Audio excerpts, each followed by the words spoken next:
Hello folks, how you doing?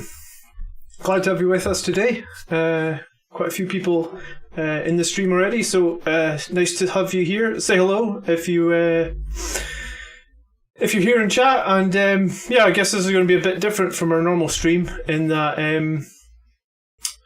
have a ton of pictures, I've got a ton of leaks, so I guess probably we are going to start with those, and hopefully it'll be kind of interesting. I think probably what we'll start with then is just the Warlord trait stuff that has been shared. So this is from the brand new Codex Space Marine. Hey John, thanks for tuning in. And if there's any sound issues or anything like that, please let me know in chat as well. So straight away, first thing that I want to look at is the Blood Angels chapter-specific trait. So in the new Codex, I guess, it seems like we have one chapter-specific trait specifically called out in the Space Marine Codex. I'm not entirely sure why just one, because obviously Blood Angels had 6, and I guess we'll probably have all 6 in our supplement. But for the moment then, there's been one specifically called out, and this is a change as far as I'm aware. So Speed of the Primarch. Speed of the Primarch used to be Mephiston's trait, and now it looks like it is a trait that I suppose we can assign it to anyone as it is at the moment, but the wording here has changed. So the wording has changed to, at the start of the fight phase, if this Warlord is within engagement range of any enemy units, it can fight first that phase. So previously the wording made it sound like the charging player got to fight first, and then you could interrupt with Speed of the Primarch. This change here really makes it sound like it specifically says it can fight first, that phase. So basically, any phase your Warlord is in engagement range, you get to fight first. Now, that's what I always thought it should be. If you remember back into like 2nd edition, Mephiston used to have a power called Transfixing Glare, and it used to like nerf the weapon skill of the person he was fighting against. And this was kind of how they kept that sort of same ability, but it wasn't as strong recently. But now I think this makes it even stronger. So this is a great change, I suppose, the first of many that we're going to go over today. So this is exciting, especially if we can apply it to any character we want, obviously. So yep, let's move on. The next thing that I want to talk about is probably like a chapter command. And if there's any questions in the chat, please let me know. Hello, Iron's Hands Commander. This might be interesting to you, Andrew. I was looking at this chapter master thing.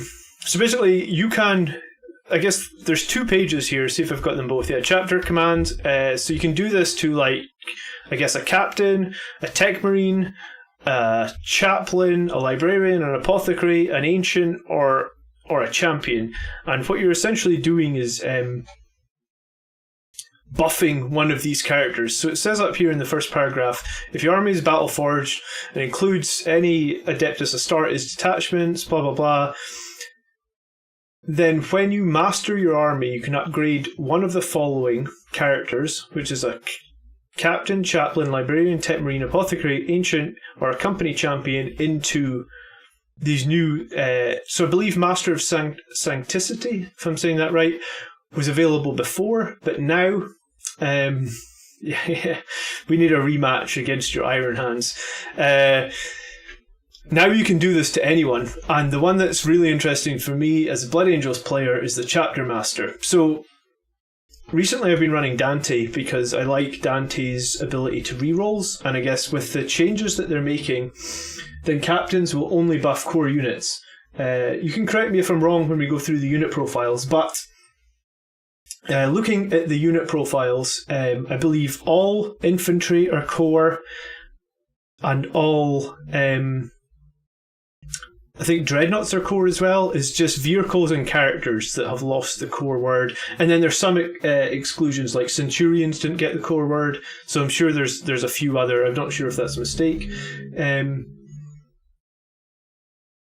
Hopefully we get Death Company intercessors. with their Codex or with their supplement. It'll be, I said before in one of my previous videos, I think that we're going to get at least one new unit with our supplement. They did that last edition, right? You got one new unit, which was Primaris Mephiston. So I feel like every chapter got a new Primaris character last edition. Maybe Ultramarines got two because they got Malgus, Kalgor, and Gilliman. So I think the rest of us got one. So I assume that we'll get one new unit and or character. And it might come out with 2 books, right? They like to sell us 2 books each edition, so our book might just have one. But I guess we'll see. What's interesting, though, getting back to this, is the chapter master. So if we took a captain, for example, and made him a chapter master, he would change his normal, which is rights of battle, which is reroll 1s for core units within 6 inches. So in your command phase, select one friendly core unit or character. So this is the key part. So if he can select a character, he can arguably select himself. So select a character within 6 inches of the model until the start of your next command phase. Each time the model in that unit makes an attack, you can reroll the hit. So if we had a Smash Captain, and I can just start with this because I've been doing a little bit of math. So a captain is 85, jump pack is 25. They've changed Storm Shield, so it's 10. They've changed Thunderhammer on captains, so they're 20. And then you pay the 40 points here to make him the chapter master. He's now 180 points. So 25 more points than an old Smash Captain, or 10 points more than Dante. But you can now give him this unique Angel Artifice relic, and this relic is going to give him a 2+ save, 1 extra wound, and 1 extra toughness. So that really is quite interesting in that we're going to go to toughness 5. We're going to have 6 wounds in our save, essentially, because we're going to have the Storm Shield. We're going to have a 1+ save, a 4+ invulnerable save, and then if we took like Death Visions of Sanguinius and Gift of Foresight Warlord trait, we'd have a 5+ Feel No Pain, rerolling 1s. And then if you chose yourself as the character to buff your hits with in this chapter master ability, then you would get full rerolls with a Thunderhammer. So everyone was saying like Smash Captains are nerfed, there's going to be no more Smash Captains. I think like 10 minutes with this new Codex and I have arguably just built like a more powerful Smash Captain than we have ever had in that. Yeah, I mean he's going to have, because he's, let me double check. Yeah, so you'd have 5 attacks before he even starts charging. So it could be 6 attacks, 7 attacks in turn 3, Red Rampage for D3 attacks. So arguably 10 attacks. 10 attacks for 1 CP, and hitting the Thunderhammers on 3 and rerolling 1s and 2s. So that seems pretty strong and also kind of interesting. Like, so finally, a lot of people dislike Dante, I guess. I mean, I kind of like him. His axe is very good against infantry, and his Infernal Pistol is the Infernal Pistol is always good for. He's always in close range, right, with Infernal Pistol, so you're usually firing it within 3 inches, so it's usually good for, like, I'd say an average of 4 or 5 damage. So personally, I like him, but I mean, if you compare this guy to Dante, then he has the same wounds, he's 1 additional toughness, he has a better initial armor save, so he's less susceptible to like bolter fire and stuff. And then he also has a 5+ Feel No Pain rerolling 1s. I mean, that's like a 40% chance Feel No Pain. So that's super interesting. So obviously, I think I mentioned before this one for the chaplain. This was out before, so you could upgrade a chaplain.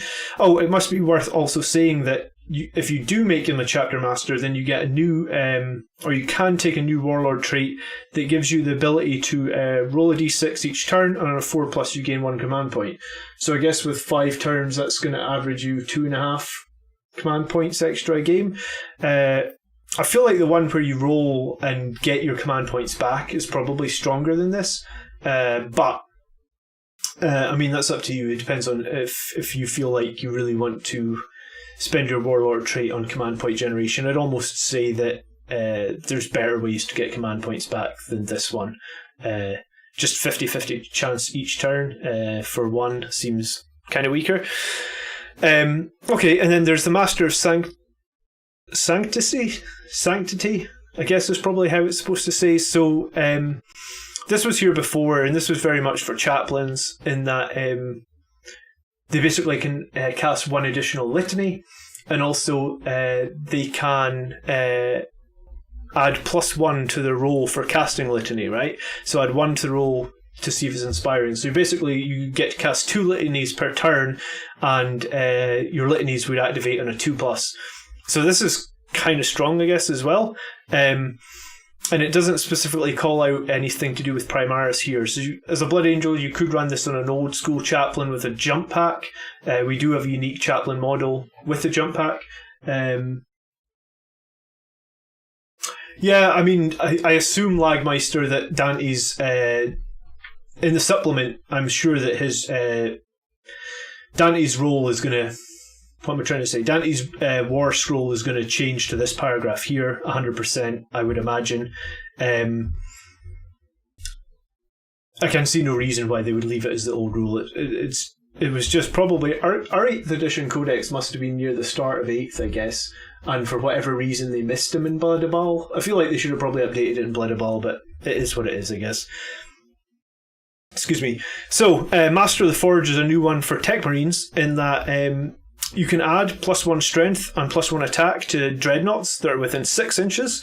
It's like an aura, so that doesn't really help us because, like, I was looking at this, most of the dreadnoughts hit on 2x strength, right?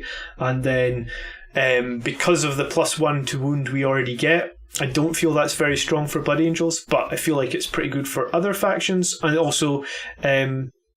basically, if you master the Forge on a Tech Marine, then rather than a D3 repairs, you'll always do 3 damage on repair. We're going to turn the page. There's a lot to get through. I've got like 40 slides. And then I guess there's some sort of new relic, which is a power axe for the Tech Marine as well. And then a really interesting thing, for some reason the page is not going to turn, so I have to reopen it. Here we go. A really interesting thing to talk about dreadnoughts actually is all the dreadnoughts are getting Duty Eternal built into their profiles. You know what? I'll just bring up a page of dreadnoughts to show you what I'm talking about. Here's a dreadnought page, right? So if we look at like dreadnoughts, Duty Eternal, each time an attack is allocated to this model, subtract 1 damage from the characteristic of the attack to a minimum of 1. So that's a stratagem that we have to pay 1 CP for right now, and it's super valuable. But that's going to be, from the looks of things, every dreadnought in the basic book has it now. Like the regular dreadnoughts, the Primaris dreadnoughts, the Contemptor dreadnought. I suppose I haven't seen the Forge World books yet, but we have 2 or 3 unique dreadnoughts, right? We have the Furioso dreadnought, we have the Librarian dreadnought, we have the Death Company dreadnought. If all of those are going to get that Duty Eternal built into them, then that's kind of crazy. Like, that makes the Librarian dreadnought quite attractive. I guess we'll have to see, but I feel like it would... and its core, so that's super interesting as well. So... for the Chief Librarian, I guess, I haven't actually read this one, so correct me if I get anything wrong. This model knows 1 additional psychic power, so I guess like normally the Librarian Dreadnought can take 2 psychic powers, right? So now it would be allowed to take 3. And you can give the model the Neuroshroud relic and give them, instead of giving them a chapter relic, in addition you can give them the Psychic Mastery Warlord trait instead of giving them another Warlord trait. So add 1 to your psychic tests for the Warlord. And then Neuroshroud, increase the range of the Psychic Hood ability to 24. So we already have like Biomantic I'm not even going to try and say that second word. Is it Biomantic Sacrifice or Sacris something? It's the one that allows you to re-roll 1 dice when you do a Psychic test. And it's pretty strong on the Dreadnought, so you'd probably want to take that. Psychic Mastery adding 1 to the score? I mean, I guess you would get denied less, right? So it might be critical, or it might be good. I mean, I actually, we will check the chaplain on a bike. I've definitely got his data sheet and I've definitely got his point cost, so we'll be coming to him. He does look like a cool model, and I guess like there's not that much difference between a bike and a jetpack in terms of like maneuverability on the board, right? So I feel like if you were running a chaplain on a bike, he could fairly easily keep up with like a squad of Death Company with jump packs. I think the chaplain on the bike moves 14. I'll have to check that. Yeah, I mean, so if we buffed our Librarian Dreadnought, then I think the Pyromantic Sacrifice actually increases the range of his powers as well, so you'd be able to cast powers, and then it'd be one easier to cast the powers, and then you'd be able to roll. You'd be able to reroll one of the dice, obviously, and then I guess the other thing is now maybe that Dreadnought's got Duty Eternal, so it's like going to be much harder to take down with weapons that do more than one damage. Like, so if you're getting hit with plasma cannons, it's basically a 50% damage reduction. So the Chief Librarian is interesting. I actually had a quick look at the Apothecary. I'm not so sure anybody is really going to take an Apothecary as their warlord, but this Apothecary does get the ability to basically use its combat restoration ability twice. It'd be interesting to see what they do with Corbulo in regards to all this. So if you use the combat restoration on the Chief Apothecary rather than do D3 wounds, it just does 3. And then each time this warlord is selected to revive a destroyed model, the stratagem costs 0 command points. I'm not actually sure. This is maybe a little bit different from the Blood Angels one, so I need to check into this. I don't have all the pages, so there maybe is some questionables. But the relic the Apothecary gets is kind of mad in that you get a gun that on a roll of 2+, always wounds and does 4 damage to infantry. So it's a pistol, I guess, so you can shoot it in close combat. So, yeah, I mean, it's kind of crazy to just do a flat 4 damage, -3, I guess, or -4 AP once you get into Assault Doctrine. And then 2 more to look at. So an Ancient now. So most of the Ancients that we run are like Terminator Ancients or Sanguinary Ancients. The Primaris Ancient doesn't make a lot of sense because he has no melee weapon. I've tried running him in a battle, but I feel like you want your Ancient to be doing melee and you want him to maybe be keeping up with like your various flying guys. So a little bit less important here, I think. And then also you get the Chapter Champion. Now, the Chapter Champion is kind of like basically a close combat model who can basically, each time a melee attack is made against him, they subtract 1 for the hit. Each time the model makes a melee attack against enemy characters, you can reroll the wounds. It basically buffs his attacks as well, so this Chapter Champion is kind of interesting. They can also have this sort of like 3 damage Relic Blade, which is replaces a Mastercrafted Power Sword, and then they also get a Warlord trait that basically friendly core units or character units within 6 can reroll charges. So a Chapter Champion might be valid for us. I think I've got my heart set on the Chapter Master. So yeah, if you guys have any questions about any of this, just put them in the chat and I'll try and get to them. Otherwise, what we're going to do now is we are going to jump over and look at... I guess what we'll do first is I'll put up so these are the leaks that I found. So if you guys want to know the points of anything that's coming or anything that's changing, then we'll leave the stream up here for a few seconds. You know what? I'll turn myself off so that...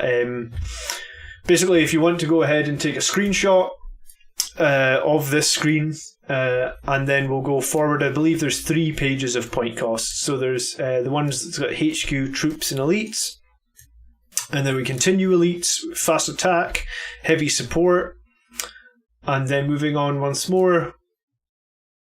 This one is a little bit lower quality, I guess. And then dedicated transport. Sorry, this one's a little bit harder to read. It's just what was available to get. So yeah, if you want to take a screenshot of any of that, feel free, and you can basically start working out your lists already. But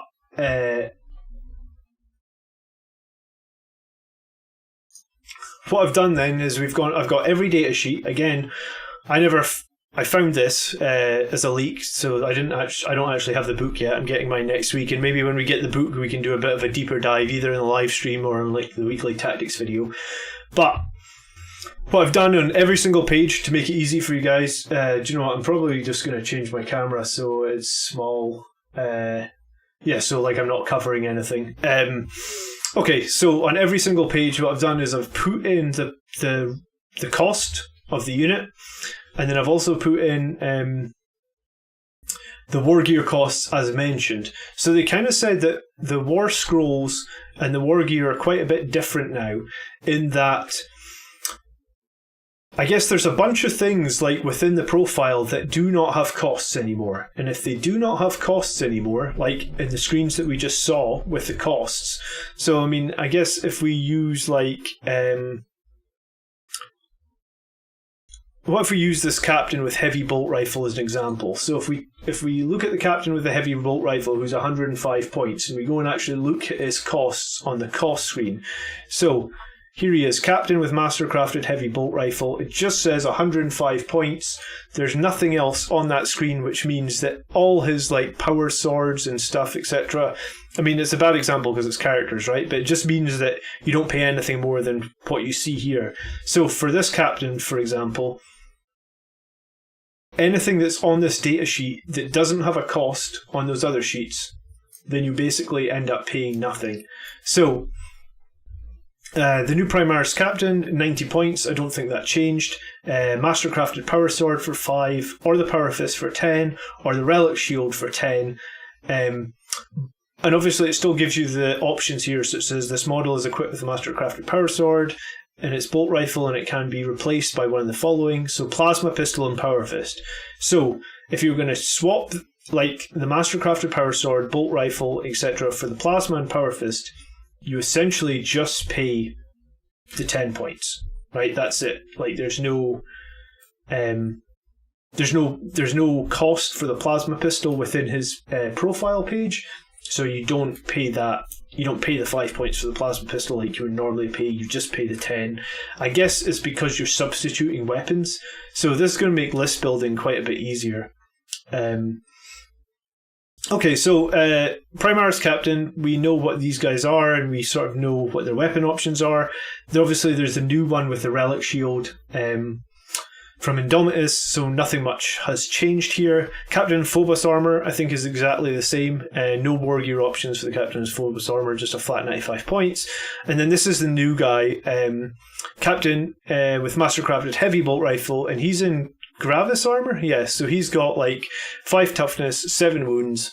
So I guess like the interesting thing with this guy is you could do that chapter master to him and give him 6 toughness and 8 wounds. So at that point, maybe that guy is becoming quite a bit interesting, right? Okay, so that's your captains. Feel free to pause the video at any point, I guess, and use this for building your new list. And then Captain Gravis Armor, so 115 points. Again, probably no war gear options here. And then Captain and Terminator Armor. So for some of the key ones, I've added on some of the war gear. But if you want to go and back and look at the points lists that I shared earlier, we'll share them again at the end.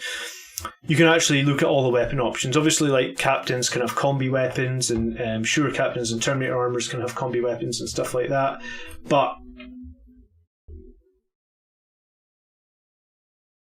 yeah, I mean, I think Pedrog is a little bit. They have tried to make it a little bit simpler for costing out lists, but at the same time, you know, like, for example, the Thunder Hammer here costs 20 points on this captain. On this captain, it costs 15 points. It's also going to make it a bit more complicated to remember it all. You know, like, I think you're definitely going to make mistakes because I think there's like 5 different costs for Thunder Hammers in the Blood Angels list. Yeah, I mean, the base Smash Captain went down 15 points as well. But Thunder Hammers did get nerfed. They're minus 2 AP now, down from minus 3 AP. So it'll be interesting to see if our Relic Thunder Hammer gets changed, because we obviously have that relic. I can't remember the top of my head what it's called, but we do have a Thunder Hammer, which is a relic which basically has no minus to hit, right? Like, it's exactly the same profile as the Thunder Hammer. you would think I've had this book for forever. What's it called again? It's called The Hammer of Baal. Yeah, just strength times 2 minus 3 d3 damage. So it'd be interesting if they change the Hammer of Baal. Okay, so these are some point costs. Let's keep moving on. Captain on a bike. So I believe the captain on the bike got an additional wound this time. So like, I'm not sure I can quite read that, unfortunately. I think it looks like a 6, but yeah, thanks guys. Hammer of Baal. Yeah, I usually just take Artisan of War, so I don't often take the Hammer of Baal. So Captain on a Bike, Thunderhammer and Storm Shield. I guess I've kind of just put on some of the options again. There, if you go back or do you know what? I'll just show you. There is a lot of options for some of these guys. It would fill up half the screen. Captain on a Bike. Yeah, look at all this. So there's loads of options for these guys, but I've put some of the key ones that we might end up using here. And the Primaris Lieutenants. Not much changed here. The only questioned thing is essentially, if you take the Neo Volkite pistol and pay your 15 points for that, then your Storm Shield is free. I don't know if that's a typo or what, but it does work out in that it's 75 points plus 15, and then in Indomitus, that lieutenant with the Storm Shield was 90 points. So yeah, list building. They've tried to make list building easier, but I think in some ways it's actually made it more confusing, because you're going to be like thinking in your head, well, that guy needs a Storm Shield. How many points is that Storm Shield? Oh, for this character, the Storm Shield's free, but for this character, the Storm Shield's 10 points. So I guess we'll figure that out. That's going to be fun. The Reliever Lieutenant is 70. The Regular Lieutenant is 70. The Phobos Lieutenant is 80, and the Primaris Librarian is 95. I feel like there's not really any changes in any of these, and very much I think their stats and stuff are exactly the same as is. I'll go through these fairly slowly so that there is time for taking any screenshots if you want to. Regular Librarian is in at 90 points, and Librarian Phobos Armor is in at 100 points. Librarian Terminator Armor, 105 points. Again, I don't think anything changed in any of these. Primaris Chaplain at 85, and then Primaris Chaplain on a Bike on 115. So this is the question that you asked, right? 30 points more to put him on a bike. He gets toughness 5 and 7 wounds. I mean, that seems pretty good straight away. The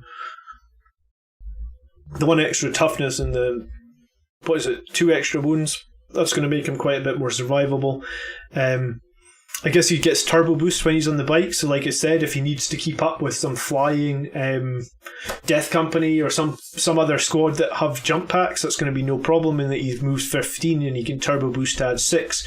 So you could definitely keep up in turn 1 or something, and then move out.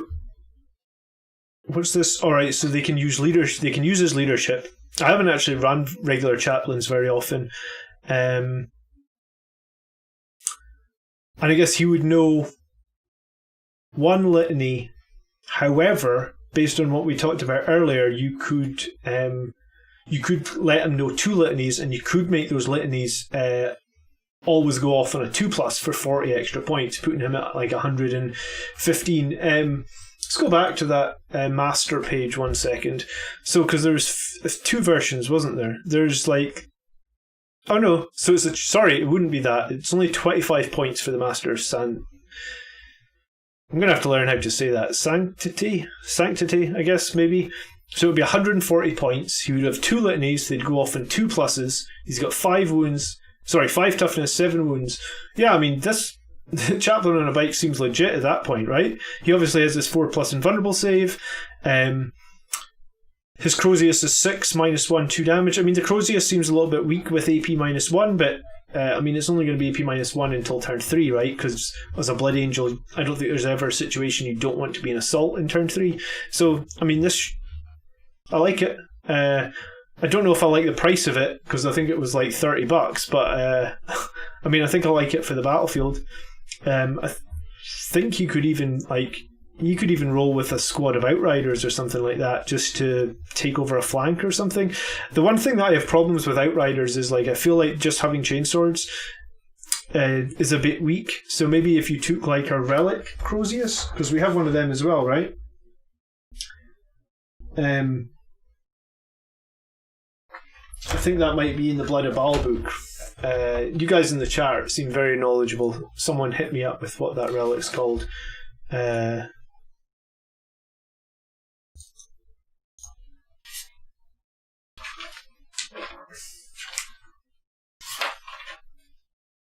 Or maybe, as I say, I don't usually run it. Maybe it's a Space Marine relic, right?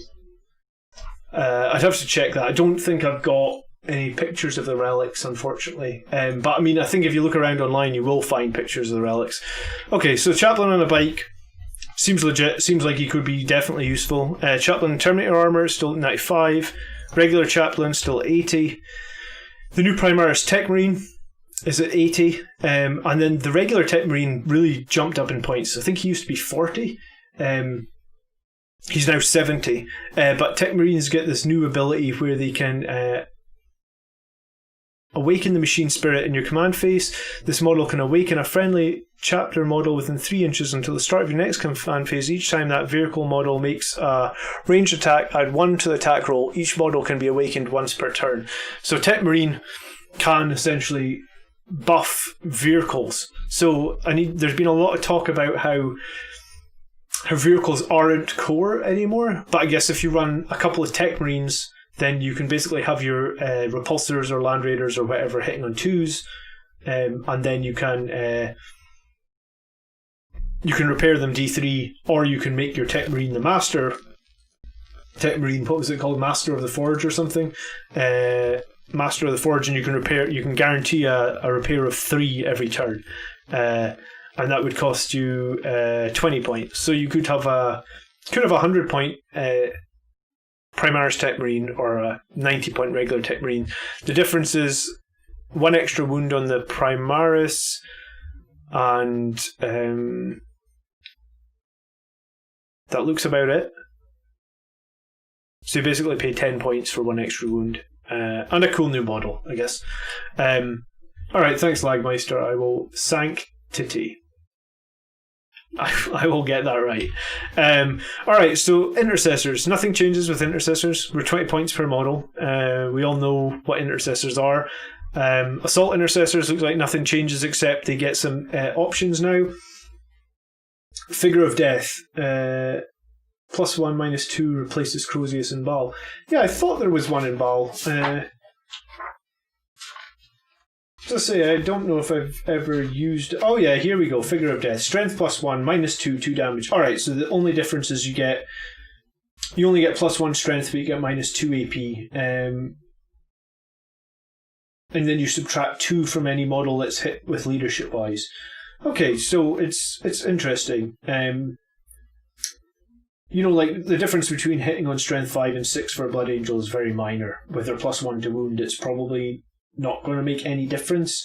Against like 7 or 8s, you're still going to be wounding on 4s, and against like toughness 4, you're still going to be wounding on 3s. So you'd probably rather take that and take the -2 AP, I guess. And then heavy intercessors are 28 points. I made a video last week where I guessed heavy intercessors are going to be 28 points, and their special weapons are going to cost 10 points, and I got flamed for making a video without actually knowing the numbers, so that's cool. And then when the point costs came in today, it looks like I think I hit them exactly. Heavy intercessors 28 points per model, all 3 extra weapons 10 points each, so hashtag nailed it. Haters gonna hate, I guess. Infiltrators 24 points a model, nothing changes. Infiltrators are still very good at denying deep strikes. Incursors, 21 points per model. Again, nothing changes. And then Tactical Marines, 18 points per model. I feel like Tactical Marines were 75 points a squad before. Because I feel like I fielded some Tactical Marines recently. So Tactical Marines went up again. I'm going to double check that if you just give me 1 second, because I just want to pull up the chapter approved. And obviously my phone is not organised. Give me 1 second. Tactical Marines. Yeah, so tactical squads were 15 points per model, so now they've gone 18. So I guess that's like a There's a 20% hike on tactical marine points for this. So they got 1 extra wound, but you got a 20% increase in their cost for that 1 extra wound. So, yeah, and I mean, I suppose the only difference now between an intercessor and a tactical marine will be the intercessor gets 1 more attack and then gets a slightly longer ranged rifle. Yeah, so it's not anymore. Now it's, you're right, 75 points for 5. That's what it was.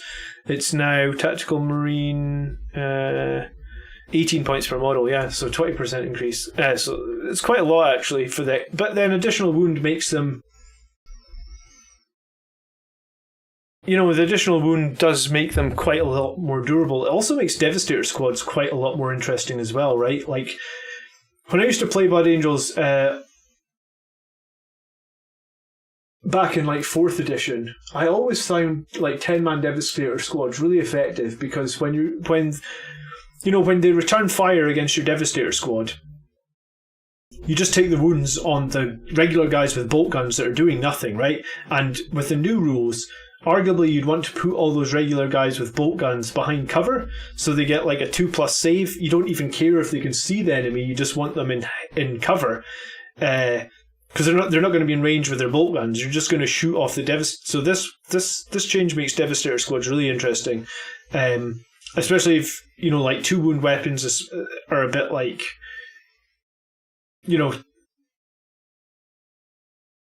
I don't know what I'm trying to say, but I guess what I'm saying is I think that, like, up until now, Contemptor Dreadnoughts have been king, or the Relic Contemptor Dreadnoughts have been king. If they don't get Duty Eternal like the other Dreadnoughts, some regular Marines might find their way back in.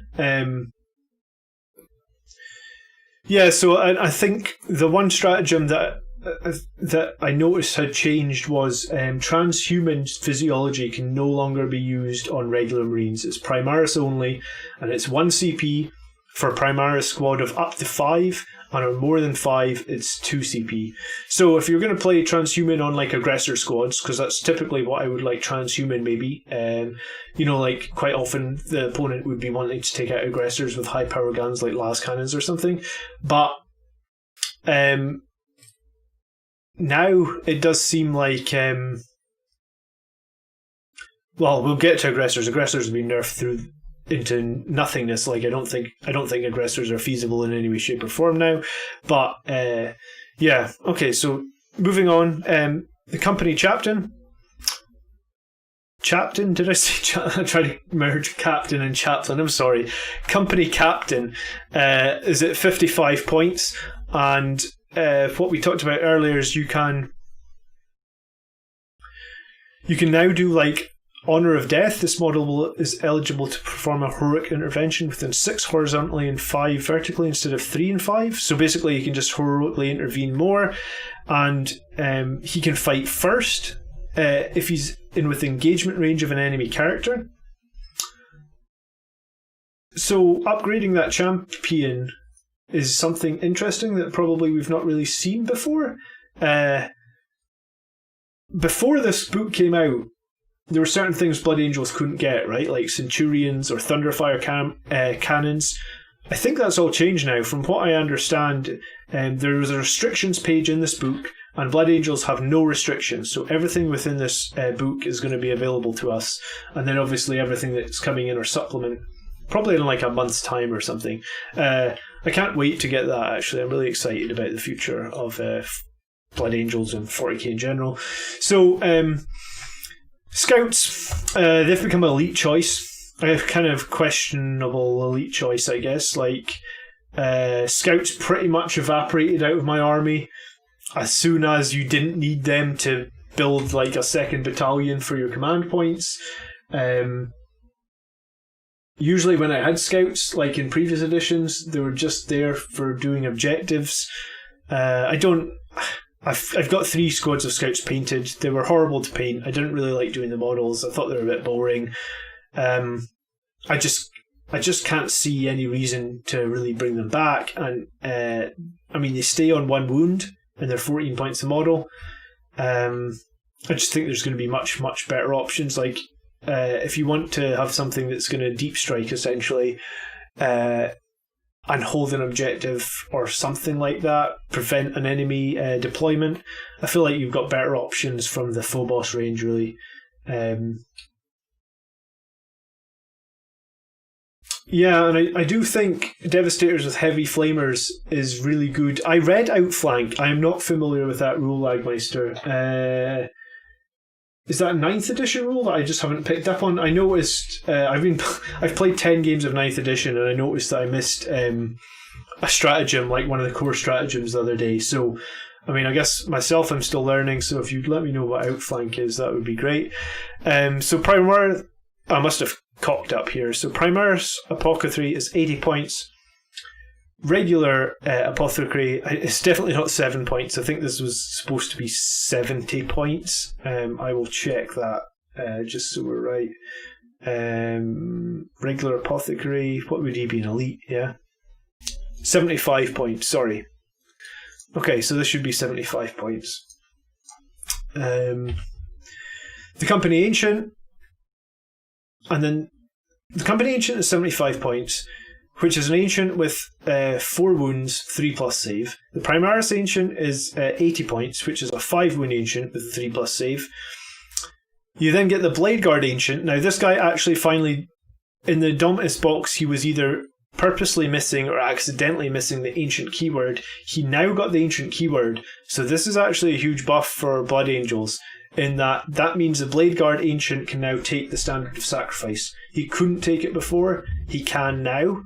So, an Impulsor, and also Blade Guard, when we get to them, they can now be in squads of 3 to 6.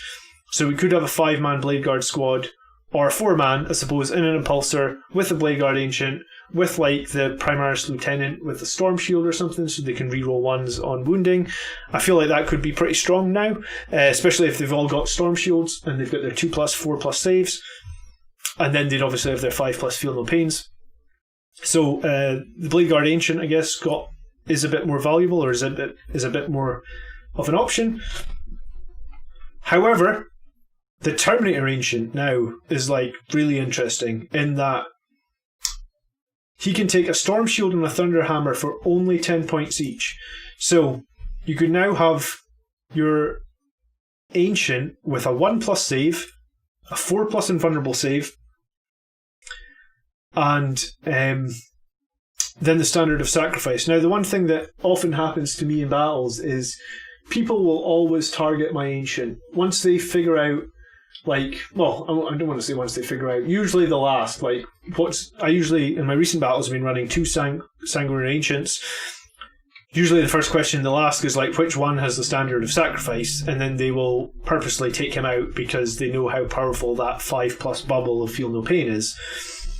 I've kind of been looking at the Terminator Ancient. So before, he could either take a Thunderhammer or a Lightning Claw and the banner. He couldn't take the Storm Shield as well.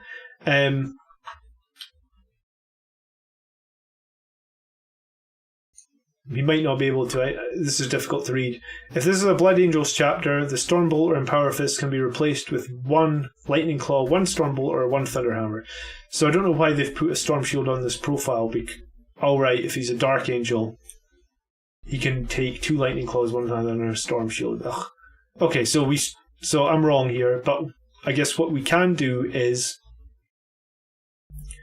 we can have a 2+ save and then the 5+ invulnerable save. So, and I guess we can cancel out the Storm Shield. But 110 points, he would have a Thunderhammer. I mean, that seems reasonably cheap. He's got the same 2+ save as the Sanguinary Ancient, but he also has a 5+ invulnerable save from Crux Terminator. So he'd be slightly more tanky, but a little bit less mobile. And obviously you could put Lightning Claw on him, which I guess would be free because... let me double check that.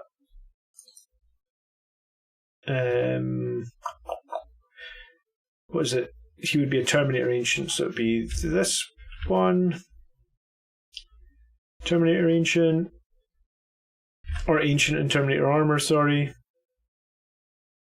Yeah, so Lightning Claw would be free. So for 100 points... you'd have him with a Lightning Claw in the banner, and you'd still have a 5+ invulnerable save. So that seems a little bit nicer. Yeah, I mean, the reason that they've been able to take him out is, like, I suppose, like, I said this in one of my videos recently, Sanguinary Guard's 2+ save isn't as strong as it used to be, especially against, like, I've been playing a guy that plays Iron Hands, and he runs a lot of, like, Grav Devastators, and he runs a lot of Storm Cannons from Leviathans, and, like, a 2+ save when they're being hit by shitload of, like, each Leviathan gets 20 shots, 2 damage a shot, right? -3 in turn 1. And then you could also, I think as an Iron Hands player, you can play 1 CP to put a unit back into Devastator Doctrine. So all of a sudden, like, your Sanguinary Guard are dying on a 5+, and there's 20 shots, and he's, you know, like, he's hitting on 2s, and he's usually re-rolling 1s. Maybe that re-roll 1s will be nerfed. And then the Grav Devastators are like 20 shots. What is it? 8 of them hitting on 2s. And the other 12 hitting on 3s. Again, they are -3 or -4. So your 2+ save just evaporates, and they're D3 damage a shot. So people will put everything that they have into my Sanguinary Guard and try and take them out, and when they do, then they'll focus down the Banner Bearer. So we're going to get to Vanguard Veterans. I think they're going to be super powerful. We're going to try and move on, though. So Veteran Intercessors are 22 points. And I guess they're exactly the same as regular Intercessors, they just get an extra attack. So Veteran Assault Intercessors might be kind of interesting. Obviously, it's mentioned here that the Zartus Chainsword. The Sergeant can take a Power Sword, Power Fist, Thunderhammer for every 5 models. They can take the Grenade Launcher as well. Alright, no, that's... So I guess you can do regular... I don't see any reason to do Veteran regular Intercessors. I don't think I've ever run that. I could see a reason to do Veteran Assault Intercessors. And then... Yeah, the 1 extra attack, I suppose, gives them 10 extra attacks. So we talk about before how they get 21 attacks for a 5-man squad. So you get 42 attacks for a 5-man squad. So you get 52 attacks for a 5-man squad. And then once we get to turn 3, we get an additional 1 from Savage Echoes. So you get 62 attacks. Yeah, I mean, losing OBSEC is actually tricky. However, I did read there is a strategy or a stratagem or relic or something where a captain or lieutenant can give the Veteran Intercessors OBSEC for a turn. So we'll definitely need to check that out. But Veteran Intercessors, 22 points per model. I guess that's 3 points per model for 1 extra attack. I mean, we can do that with, like, Unleash Rage with Psychic Power, right? Where we can give a squad of 1 extra attack anyway. So, unsure how... I guess we'll have to see what Death Company Intercessors look like, right? That'll be what's interesting, because Death Company usually get 1 extra attack anyway, so that'll be that, I guess. Maybe they'll get 1 extra attack and they'll get, like, their 6+ Feel No Pain. Then the Blade Guard Veteran Squad, nothing changes, 35 points per model. The only addition is that you can have a Neo Volkite pistol, or a plasma pistol on the Sergeant. The Neo Volkite pistol, I talked about it in my Lieutenant video. I really like it. It's good at just... I mean, its AP is crap, but it's good at just surprising someone with 2 wounds. 4 wounds, actually, because it's got 2 shots, right? Company Veterans, 20 points per model. I don't really think I've ever run Company Veterans. I guess if we're going to talk about Veterans, we should talk about Vanguard Veterans, which is the next page. These guys are 19 points per model, so they're exact same cost as regular Intercessors, Assault Intercessors. I do not have... Give me 1 second, and I'm going to pull up the Assault Intercessor stat line, because I do actually just want to compare this. GW Intercessors Assault rules. Right, Assault Intercessors versus Vanguard Veterans. Bear in mind, these guys are the exact same points. So this both move 6, weapon skill 3, ballistic skill 3, toughness 4, strength 4, wounds 2, attacks 2, the Vanguard veterans actually have better leadership. So, yeah, this is what I thought was going to be a dilemma, right? Because, like, I have been actively working on a 10-man squad of Vanguard veterans because Vanguard veterans can be given Storm Shields, and if they give Storm Shields, then they have a 2+ save, 4+ invulnerable save, and the Storm Shields on Vanguard veterans, I think they used to be 4 points per model. Let's have a look. Actually, I think Vanguard vets used to be 17, so they've gone up 2 points per model. And let's see what their Storm Shields come in as. Vanguard veterans Storm Shields 4 points. So it's the same 4 points. So Vanguard veterans are going to be with Storm Shields 23 points per model. So if you compare them to Assault Intercessors, you get the same number of attacks, you get one better leadership. The Vanguard vets can also take jump packs. Shit, I don't know why I just closed that. Let's bring that up again to see how much they're charging them for a jump pack. Jump pack 2 points. Okay, so 25 points per model if you give them the jump pack and the Storm Shield. So that actually does make them, what, like 19 against 25? I guess it's like 30% more. So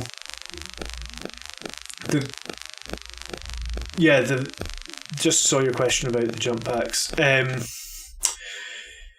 However, at 25 points per model, 2+, 4+ save, if you have them near the standard of sacrifice, and then obviously the squad of Vanguard vets that I just made, I did 3 Thunder Hammers, 3 Power Fists,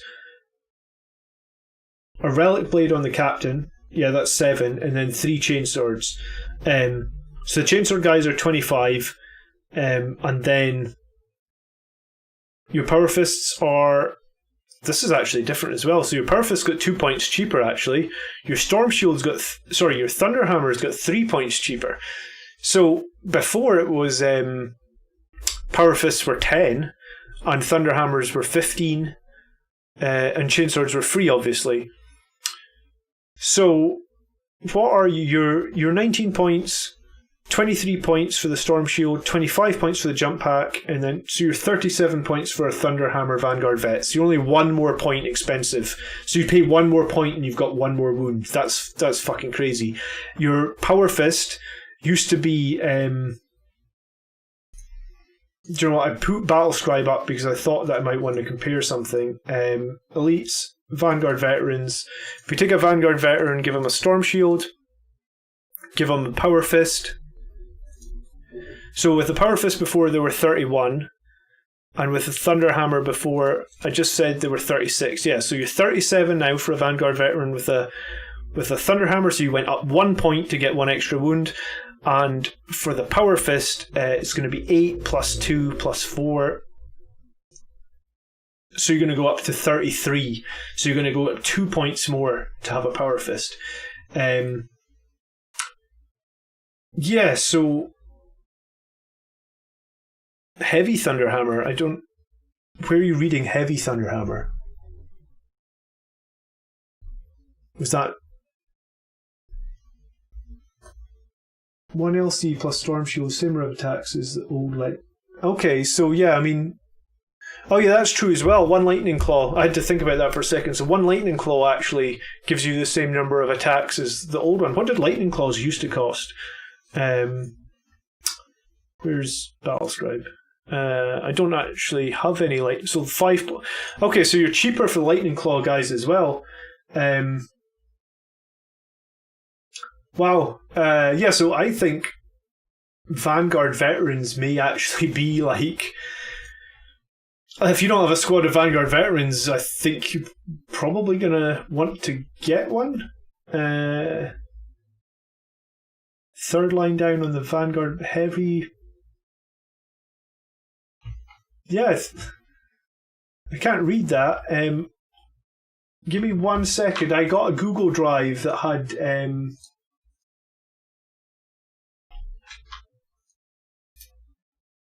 it. I had a Google Drive that had a bunch of leaks in it as well, but I guess someone has unshared it or whatever. Okay, so that's annoying. But yeah, that looks like heavy Thunderhammer, doesn't it? -3. Is that 4 damage? That certainly looks like a 4, doesn't it? Heavy Thunder. Oh shit! Oh shit, son! It just got real. Yes, heavy Thunderhammers. Wow. Okay, that's a reveal, world first or something. What's that? Looks like. I'm assuming that's 2x, like 2x strength, right? Oh, Deathwatch only? Oh, you had me excited, bro.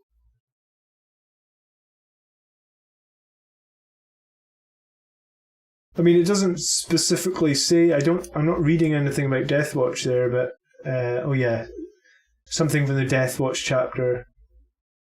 Okay. Oh, I'd never even heard of a heavy Thunderhammer. That was exciting, but okay. I mean, we still have regular Thunderhammers, right? And I think teaming these guys with like the new chapter master we talked about at the beginning of the video, how we can basically have full rerolls on these. These guys are core anyway, so they can have full rerolls. Exactly. So like, if I know people don't like Dante, but if you have Dante with your Vanguard veterans, then you can have a 10-man squad. You never have to worry about leadership, and they can have full rerolls. If you have the captain, I guess you do have to worry about leadership. But, I mean, when you talk about having a whole squad with 2 wounds a model, 2+4+ save, probably aren't going to have to worry too much about leadership anyway.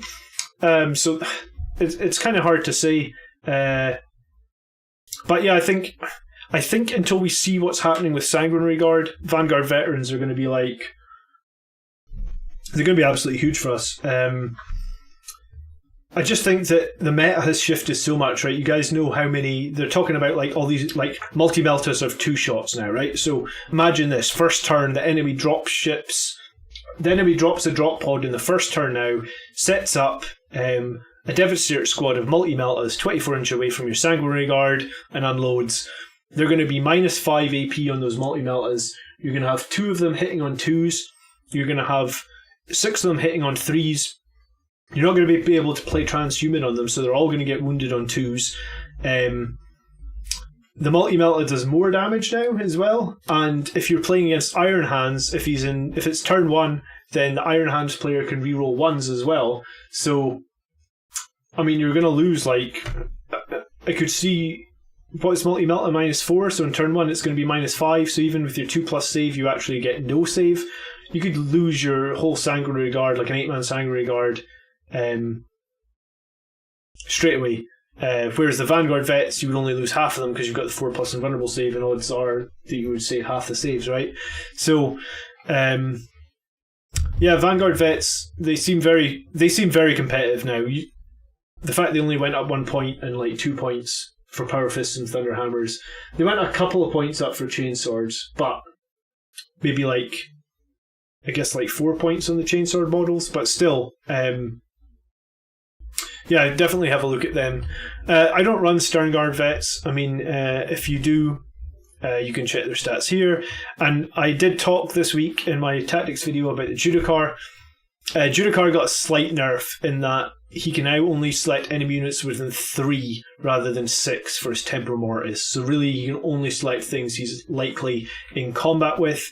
So that's a little bit of a nerf. I guess it means that like having him positioned well on the battlefield is even more important than it was before. Something like Selfless Valor or 1 CP Unbridled Ardor can really solve that. See, I kind of agree with you in some ways about the Sanguinary Guard not being on the board. My issue is on some maps, the way the terrain's set up, you can never deep strike them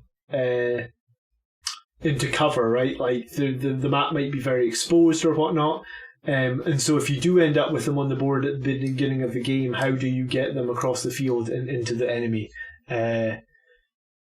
That is my main concern with them. But I do think that there is a lot of ways, or there is a lot more things now that do a lot of damage that their 2+ save really isn't as good as it used to be. I think they just suffer from not having an invuln save. And I think having an invuln save and then having the 5+ feel no pain from the banner, like if these Vanguard vets are within the standard of sacrifice, it's worth noting as well, if they are within the standard of sacrifice, if it's carried by like a Sanguinary Ancient, then they'll get to reroll 1s on their wound rolls with their Thunderhammers and Fists. Like, these guys are going to do a lot of work. Charging... If you just drop down and you need an 8-inch charge, it's 40% chance, Lagmeister. If you drop down and you have someone carrying like Icon of the Angel so you can re-roll the charge, it's a 65% chance, which is better, but the way I like to play the game is I don't like to rely, like if you say to me, there's a 65% charge and you need to make that charge to win the game, for example, right? You would look at that going like, oh, 65% chance, that's pretty good. I don't like ever losing a game based on I don't want the game to win or lose based on a long charge roll, right? So I guess that's why I sometimes would maybe have like Astaroth on the board, cast Canticle of Hate, and then redeploy him with Upon Wings of Fire next to Deep Strikers to get the +2. But I mean, it's still not guaranteed. So I haven't found a good way of delivering the Sanguinary Guard into battle really ever since they changed the charges back in 8th edition or whatnot.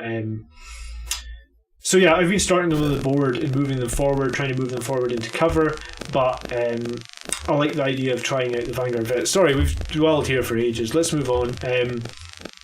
So Reavers are 18 points per model, so this actually makes them the exact same cost as Tactical Marines, which is strange, I guess. But I guess they kind of probably share the same profile now. Like, I believe the Reavers would just have 1 extra attack, and then Reaver's Knife is still only user strength, no AP, which is a bit shit. Their bolt pistol got changed though, so it's a -2 bolt pistol. But when you talk about assault intercessors being 1 point more, and then they would be OBSEC, I think I prefer that. They did change this Terror Troops so that you subtract 2 from leadership. So I mean that might stack up with people with death masks, but do you know, I don't know. I painted Reavers in like a Death Company color scheme. It took me ages to paint them, and like I can never feel them. They never perform on the battlefield. I feel the same way as I do about them with Outriders. I just haven't managed to sort that out, I guess. And then aggressors. So aggressors lost Relentless Advance, so they can no longer not take a minus to their shooting for advancing, and they also lost Firestorm, so they can't shoot twice. And they didn't change in points. They're still 45 points a model. I do not see how they are competitive at all now. I felt like they were only broken before for Ultramarines, because Ultramarines had this weird thing where they didn't count as moving if they were in tactical, but yeah, I don't see it. I just don't see it.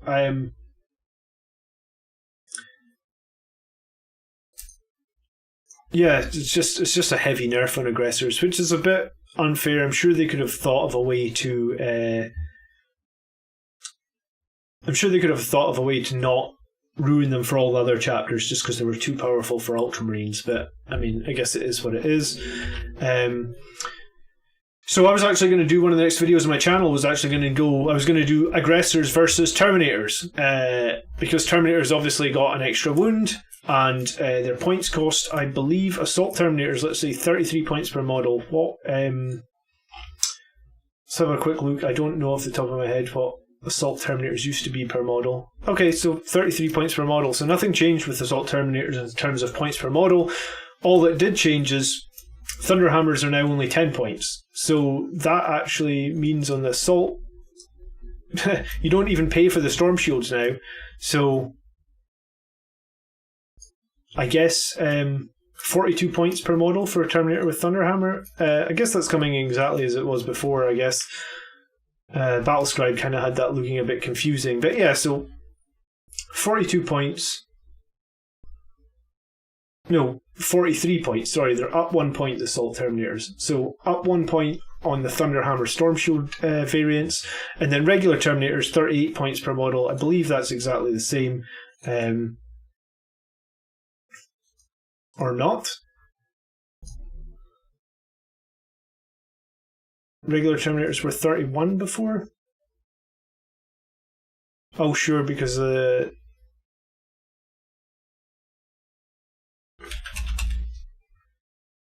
36 before, so they've gone up 2 points.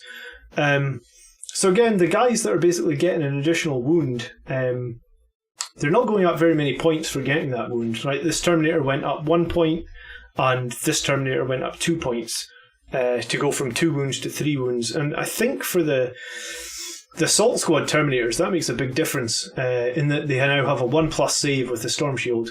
So they're like really... You have to hit them with -2 AP to make their save a 3+. So -1 AP is still a 2+ save. So your Assault Terminators... I don't know if I'd ever consider running a 10-man squad of them, but 5-man squad Assault Terminators inside a Land Raider or something could be super strong again. Bring a Terminator Ancient with them to give them the rerolls on their Thunderhammers. I think that it would take you a couple of turns to deliver them across the battlefield anyway, so I mean that could definitely work. And then regular Terminators, they can obviously deep strike. You can obviously have them with Storm Bolters, you can have a Cyclone Missile Launcher, you can have an Assault Cannon. I mean, they cost extra, but for only 2 points more per model, I think I probably will actually do a Terminator v Aggressors video, but I think the way it is now, I think the Terminators are going to wreck the Aggressors. The additional save is gonna be a huge problem for the Aggressors, and then yeah, I guess we'll see. So I think Terminators are back, and yeah, the Teleport Homer has changed as well. I was going to say, is either of these pages easy to read? Once per battle, at the start of your movement phase, you can remove this unit from the battlefield. Then, in the reinforcement set of your next movement phase, you can set the unit back up on the battlefield anywhere wholly within your own deployment zone and more than 9 inches for the enemy model, or anywhere within 3 inches of a friendly chapter model and more than 9 inches for any enemy model. If the battle ends and this unit is not on the battlefield, it is destroyed. If the unit is split into 2 because of its combat squad ability, only one of these can use the Teleport Homer ability. So, I guess what that lets you do is take them off the board for a turn. And I guess if you really need them somewhere else to provide reinforcements at the beginning of the next turn, then, I mean, it definitely seems like a legit tactic, and maybe not so much for the Assault Terminators, but for the Terminators that are raining out like a gun line, these guys would definitely work. A 10-man squad of these guys would get 40 Storm Bolter shots, and then they could split off if needed with combat squads. So Terminators, I guess, are an interesting addition now to the army. You could definitely use them. And then Cataphracti and what are the other Terminators called? Tartos Terminators are now just known as Relic Terminators.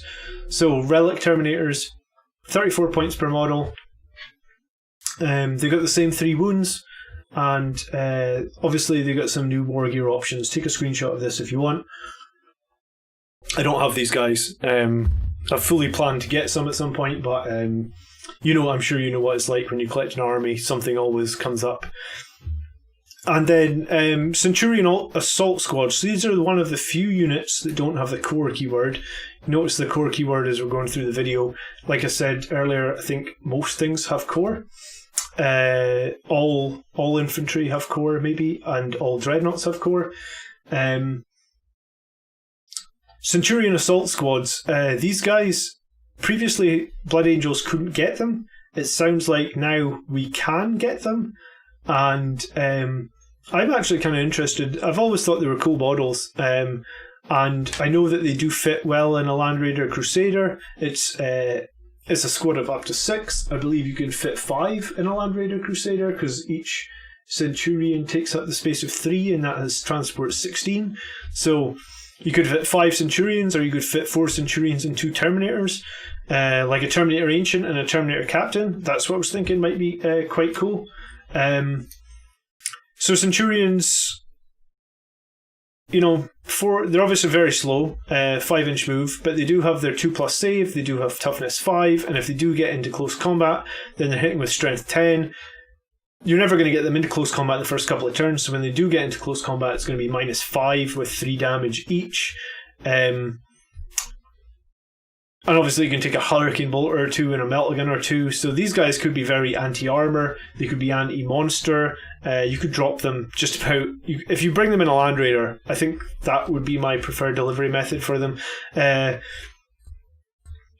And I mean, Land Raiders might be back with these new Tech Marine rules that we talked about, how you can make a Land Raider hit on 2s now. If you have a Tech Marine, you can guarantee a 3 wound heal every turn. Repulsors got nerfed, and Land Raiders didn't, from what I gather. And Land Raiders have a 2-up save against Repulsors already. Bad 3-up save, or worse 3-up save.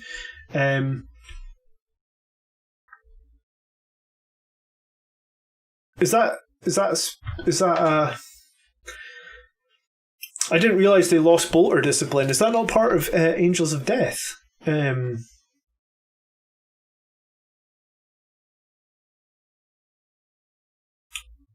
I guess we'll see. And then the Tactical War Suit, I believe what happened is it used to be able to fire its heavy bolter in close combat, right? It got a pistol 3 profile, and that's gone. So I guess in some ways that's a bit of a nerf for the War Suit. But I mean, I believe its points are very similar to what they were before. Then regular dreads. I was looking at this earlier very briefly. There was a lot to get through, right? So looking at a regular dreadnought, it was 120 points. So I feel like that is up a little bit from what it was before. I'm just going to throw a dreadnought into Battle Scribe. I don't really run regular dreadnoughts. So yeah, 113 points. So they're up 7 points.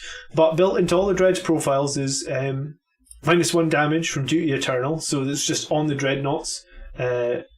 It's just there all the time. So in some ways you can almost think of like, its wound characteristic is still 8, but if it's -1 against every weapon that's more than 1, if you'd say 50% of the time you're getting hit by a weapon that does more than 1 damage, then its wound characteristic is 12, And then what I did notice is the Twin Link Las Cannon on the regular dread was only 20 points. I'll go over all the points again at the end of the stream, and we'll go over all the weapon profiles again. Oh, Andrew, that is very true, yeah. I guess the Invictor can shoot all of its weapons in combat because it is a vehicle now. So in some ways it doesn't even matter. The heavy bolter going to 2 damage, that's maybe even a buff. Yeah, so it would hit on 4 pluses, because you get -1 to shooting when you're in close combat, right? So yeah, so the regular dreadnought, the Twin Link Las Cannon, the regular dreadnought is only 20 points. So on some of the other vehicles, Twin Link Las Cannon is 40 points. Like a Relic Contemptor Dreadnought is 40 points. So, because 2 of them cost 80 points. So I don't know why the regular Dread has this super cheap Twin Link Las Cannon, but I mean, I guess that's a thing. A regular Contemptor Dread also has Duty Eternal built in. It's worth noting that all the explosions on Dreads got changed. They got nerfed as well. So, actually, these little chicken Dreads, as we call them, didn't explode before, so they do explode now, but it's only for 1 mortal wound within 3 inches. And then, so I guess this is a chicken dread, this is a chicken dread. I'm interested to know what the Twin Link Las Cannon on the Venerable Dread costs, is it? Let's have a look. Elites, Venerable Dreadnoughts, Twin Link Las Cannon, 20 points as well, so is that what that always cost, Andrew? Because I know that you run some of these Venerable Dreadnoughts.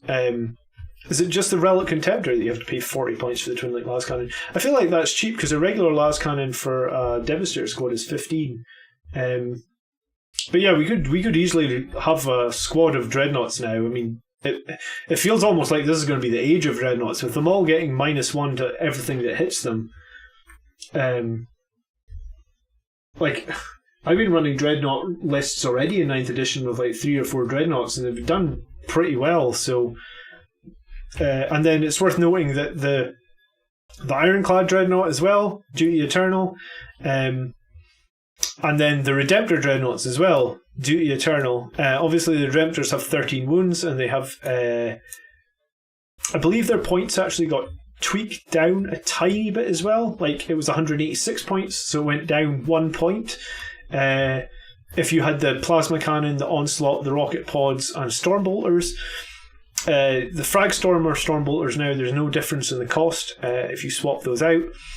And the explosion on this used to be D6 mortal wounds. So now it's only D3. So you can run these Dreadnoughts a bit more reliably within your army and not have to risk D6 mortal wounds on your own units, which is always a pain, right?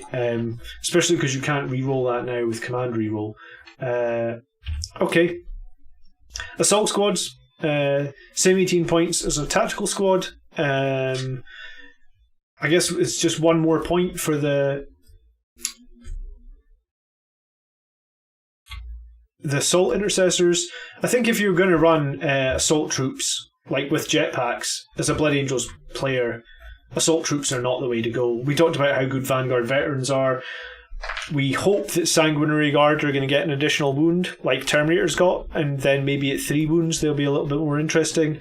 So assault troops, 18 points if you want to do that. Outriders stayed at 45 points a model. The new ATV came in at 80 points per model, which is toughness 5, 8 wound, and it's rocking a multi-melta.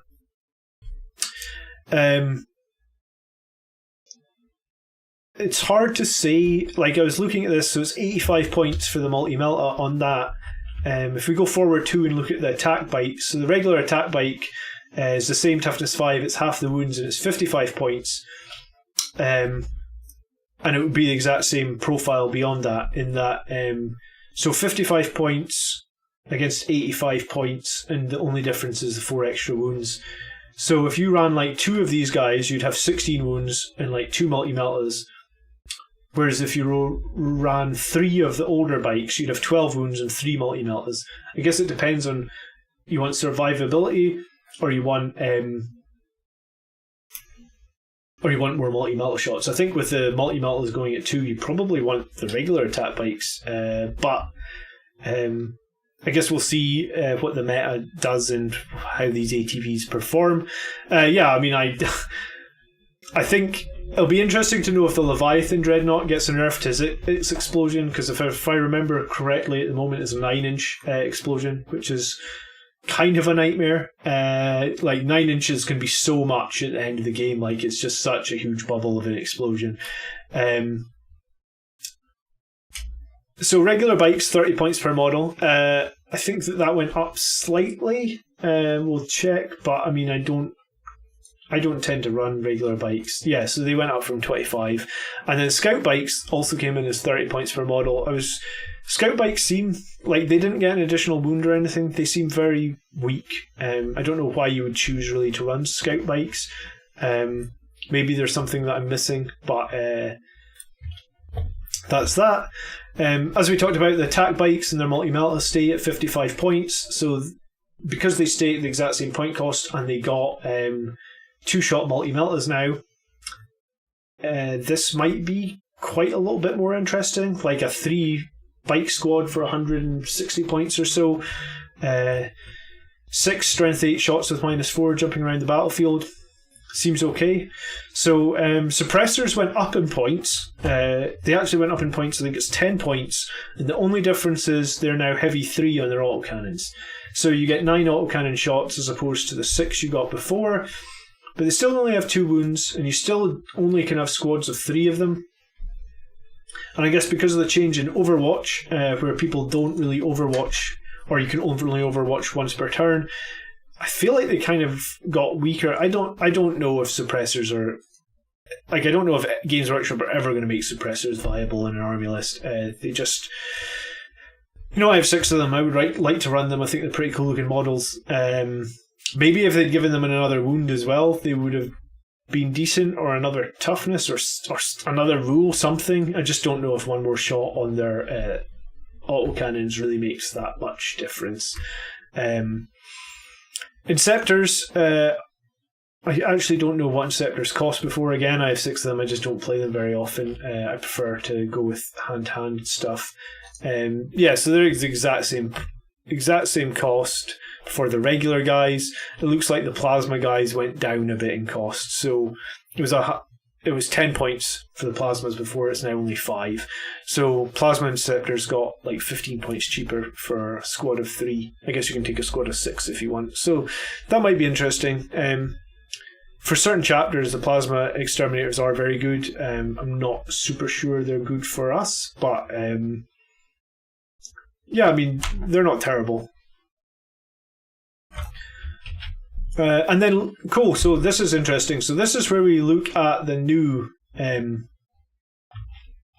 land speeders. Are they land speeders? Yes, these are land speeders.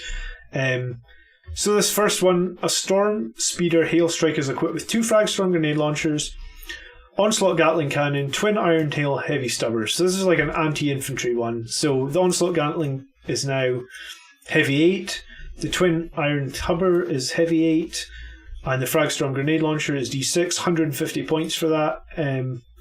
Let me see if... is that going to be on fast attack? Storm Speeder, Hail Strike. Right, so all 3 of these don't... So this is just... There's no weapon option on it. It's just 150 points for that. If you compare the fact that, like... I'm trying to think what else is 150 points. I mean, it's okay. So it's like 8 strength 5 hits, 8 strength 6 hits. I hate weapons that are like D6, assault D6. They're just so random. So I find them hard to balance an army because they're unreliable, right? 150 points for that. It seems okay. It doesn't seem strong. What is it? Toughness 6, 10 wounds. I mean, if you compare it to 2 of those ATVs we just talked about for being about 80 points, they would have more wounds. They would be able to do a bit more damage. Yeah, I mean, I guess your call on the Hail Strike Speeder if it's good. The Thunder Strike Speeder. So Thunder Strike is equipped with Storm Fury missiles, a Las Cannon, and a twin rocket pods. It's worth noting that I think they changed the rocket pods so they don't get -1 against ground targets anymore. They just get +1 against air. So this one's 175 points. This seems quite heavy point-wise. Las Cannon is basically a short-range Las Cannon, right? 36 inches.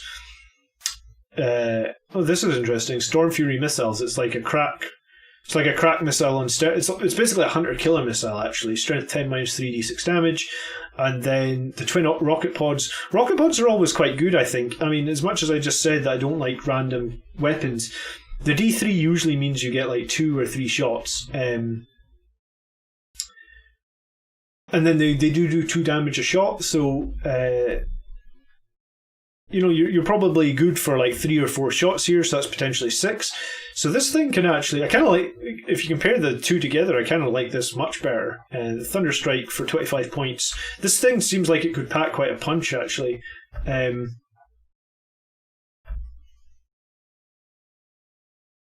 I didn't. Someone mentioned, Colby Craven, someone mentioned the fully res thing. I did not find the rule for that. I was looking for it. If you can clue me up on what that rule is, that would be cool. So the Hammer Strike. The Hammer Strike is equipped with a missile launcher, 2 Crackscorn grenade launchers, and is that a heavy laser destroyer? Or something destroyer. I can't read that, sorry. Whatever destroyer, Melta destroyer, is it? It's 24 inches, heavy 3, strength 8, -4, d6 damage. Yeah, I think it's a Melta destroyer. Then the Thunder Strike missile is basically crack missiles, but a flat d3 damage, and then the Crackscorn grenade launcher, basically a crack grenade, for 170 points. Okay, so I mean, this one seems okay as well. The Melta destroyer, 24 inches. I mean, these in some ways seem a bit like the ATVs, but they're double. Basically, you have 2 ATVs for these in points wise. So they're kind of similar. 6 toughness, 10 wounds again.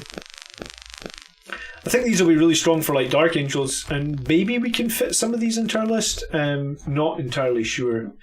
Yeah, it's definitely a Melta destroyer. And then regular land speeders in at 60 points. The Landspeeder Tornado is in at 75 points. The Typhoon is 110 points. Hellblasters, 33 points here, and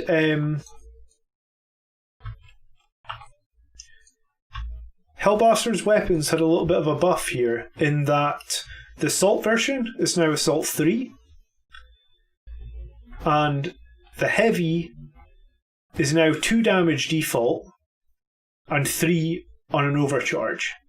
So if you have a 10-man squad of Hellblasters and you overcharge, you can potentially do 30 damage at -4. So 33 points per model for Hellblasters. Is that what they were before? Yeah, 33 points per model. Okay, so no change in their cost. They just got, basically, the rapid fire ones didn't change, from what I can tell. It's just the Heavy's got a little bit more damage and the Assault got 1 more shot. So potentially I could see a squad of Hellblasters working in some sort of bubble for Blood Angels. Like if you have a bubble with the standard of sacrifice, and you have something that's letting you re-roll their ones, because I hate hitting ones on like plasmas. It's interesting. Maybe a cool video would be a squad of Hellblasters against a squad of Eradicators of similar size and see how they do. But Hellblasters maybe got pushed just enough, so maybe for some chapters they'll be valuable again. Hard to say, but it's nice to see them at least. I think this is a positive step for the Hellblasters. Eliminators, I don't know why I've put 30 ? I will just check. Eliminators are heavy support. Yeah, 30 points per model in the Eliminators. I don't think anything else changed here with them. The Centurion Devastators, so we can now take these. 70 points per model. They're not core, obviously. It's worth noting, I suppose, that Eliminators are core and also your Eradicators are core as well. But for some reason, Centurions didn't get core. I don't know if I would ever run Centurion Devastators for Blood Angels, but I do like the Assault Squads. Alright, there's a strategy to fully res something, is there? I'll need to find out what that strategy was. Thanks for sharing that. And yeah, I mean, the medic does have a 6+ feel no pain aura. It might be interesting, like now that we've had a chaplain on a bike, maybe we'll get a apothecary on a bike, but then I suppose if Blood Angels is right around the corner, typically we get Sanguinary Priest with jump packs, right? So like maybe you could make a Sanguinary Priest that master apothecary. I'm unsure. This is the Blood of Baal book, because they did make some changes in Blood of Baal. I've got it here. To the Sanguinary Priest. I know this is going a little bit off topic from the units that we're looking at right now, but just want to check. Sanguinary Priest. Yeah, he doesn't have the apothecary keyword.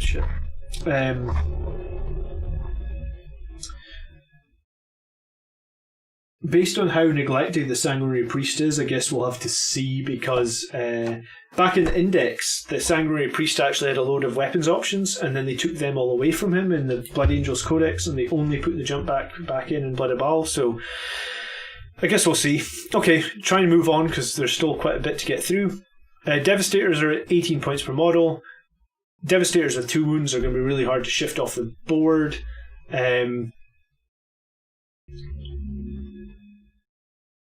It's going to be interesting to see Devastators and drop pods. That's going to be real nasty.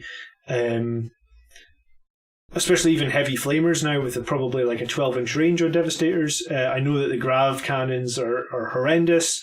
Multi-metals are going to be horrendous as well. So I guess we'll really see what's going to happen with Devastator squads dropping in. Thunderfire cannons look like they've gone up in points again. Like they've just, and I believe they've gone down to strength 4 now. They just keep getting nerfs every update. I guess I don't really see much point in having a Thunderfire anymore. The Server Strike turret is the new turret, and it looks cool, but it does seem like a lot of points, right? It's a 90-point model. It only moves 3. I mean, it does have a 2+ save, and I feel like you'd probably arm it with the twin autocannon. Fire Strike, where was it?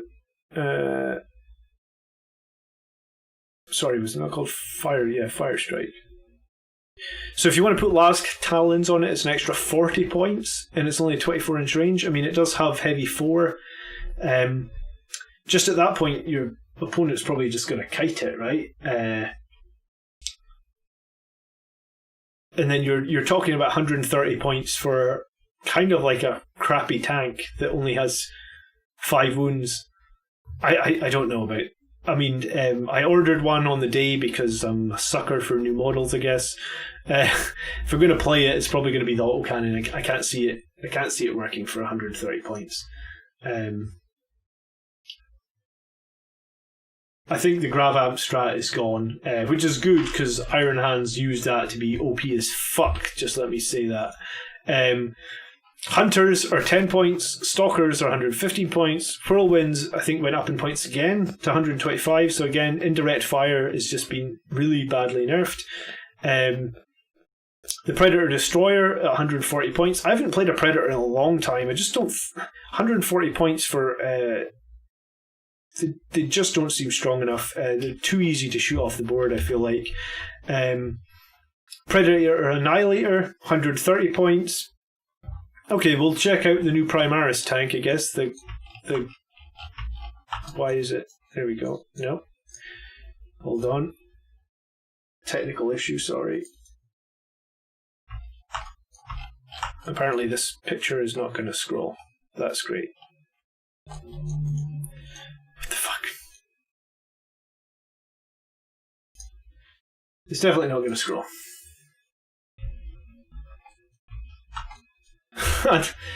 Okay, we'll open it in like a friggin' paint program.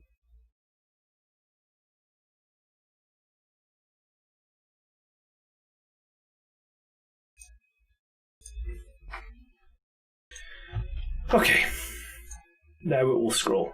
Don't know what the hell's going on. So this is one of the new tanks, the Gladiator Lancer.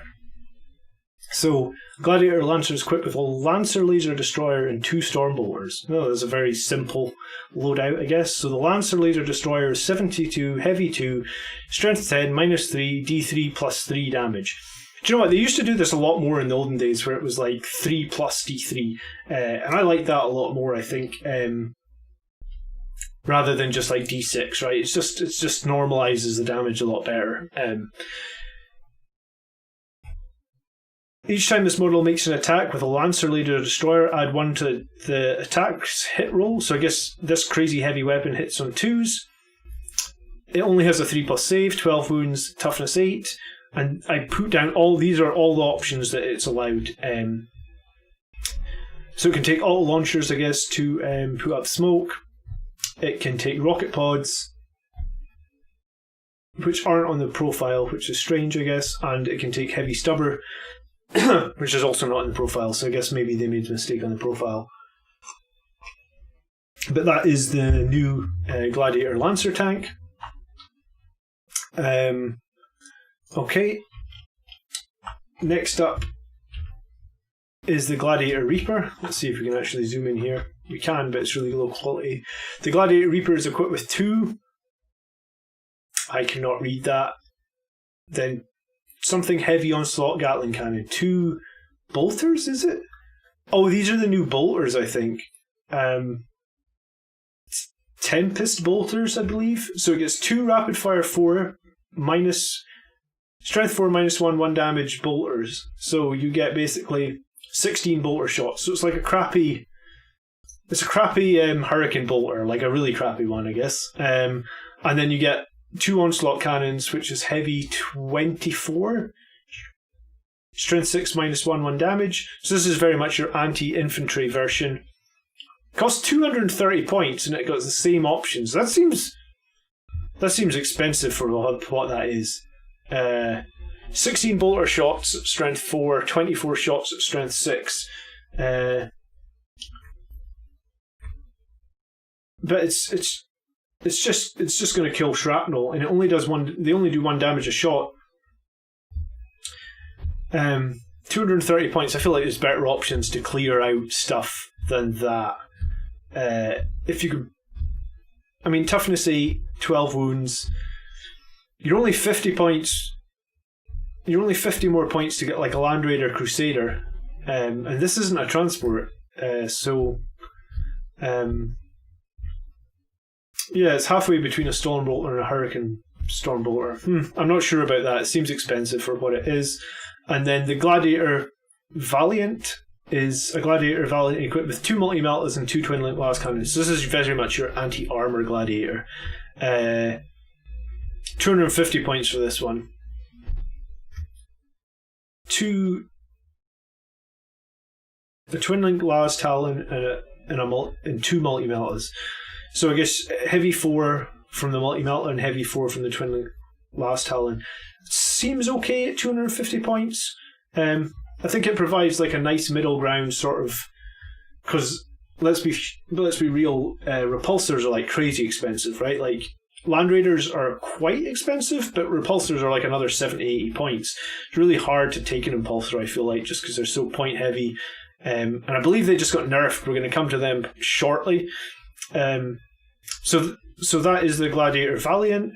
The Vindicator remains, I believe, unchanged in its stat line. It went up in points, but it did now get the option for the Vindicator Siege Shield. So that has returned, and the Siege Shield basically, against range attacks, gives a +1 to its save. So your Vindicator gets its 2+ range save back, so that's pretty cool. And then Land Raiders remain unchanged, 285 points. This is for the regular one with the twin-link las cannon, or the 2 twin-link las cannons and the twin-heavy bolter. I think with Terminators being very valuable again, seeing Terminators in a Land Raider, I already ran that once in, or maybe I ran that twice in 9th edition, and I think it did okay when it was 2 wounds. So with 3 wounds Terminators, we definitely see this coming back. So this could be cool. And then I think I have to close this for 1 second because the next picture is here. So, and then we look at the Crusader and the Redeemer. They both sit in at 285 points. I'm sure people are familiar with both of these. Slightly more unit capacity in both this variants of the Land Raider. Obviously different loadouts. And then if we go to repulsors, so as I said, repulsors are crazy expensive, 315 and 355 points. So it got this new rule where if it makes an attack with its heavy laser destroyer or its plasma destroyer for the executioner, you get to add 1 to the hit roll, but you lost the ability to move half and shoot twice. So +1 to the hit against move half and shoot twice is a pretty big nerf, especially considering its points. I don't know what it cost before. Heavy support.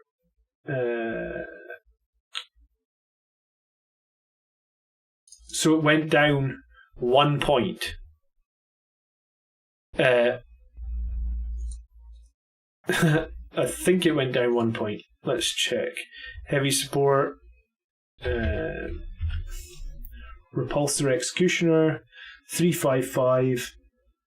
Yeah, I think it went down 1 point. And you lost the ability to shoot twice. So that's a huge nerf. I think you also lost the -2 in charging, which it used to have, like the repulsor field or whatever it was called.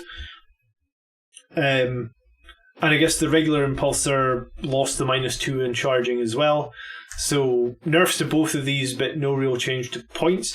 I didn't think these were. I didn't feel like these were so powerful that they were like must includes anyway. I mean, I barely ran them. Oh yeah, the gun did get buffed on the Executioner, right? The heavy laser destroyer. Oh shit, yeah, right. Sorry, this is now strength 12 -4. D3 +3, so that's pretty killer. And the macro plasma incinerator now does 3 damage a shot on high power. I just want to jump back then. Did on the Redemptor Dreadnought, let's see if we can find that again. The Redemptor Dreadnought is macro plasma incinerator. Yes, it got made blast actually. That's actually bad for it though. So it can't shoot that in close combat anymore. But it does do 3 damage a shot now on high power. Interesting. Okay, so the Redemptor kind of got a little bit of a nerf from the blast rule. Maybe it's been blast for a while. I don't know if I've had one in close combat and I've had to shoot it. Okay, so that's the changes for your pulsars. Rhino stays at 80 points, I think. Your Razorback stays at 110. Your Impulsor has gone down a tiny bit, but the Shield Dome has been nerfed from 4+ to 5+. I feel like it'll still be worth to take an Impulsor, and it might even be worth to take an Impulsor now with like the missile array or something. It'll be a risk, I guess. But that is the changes to the Impulsor, and I don't honestly remember if the Impulsor had the -2 to charge. I feel like it did.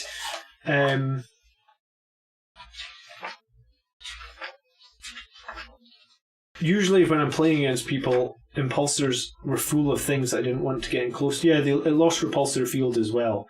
So, and I guess it maybe actually lost the fly keyword as well. So it's still a hover tank, but it doesn't fly. the repulsors lose fly. Yeah? Okay, so your hover tanks don't fly anymore. They just hover. So, I mean, why they even made...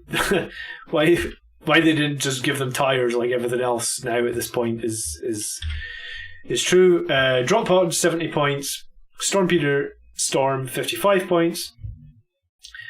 Your Stormhawk Interceptor, 105.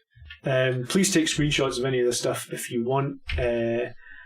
Storm Talon Gunship at 165. The Storm Raven at 310.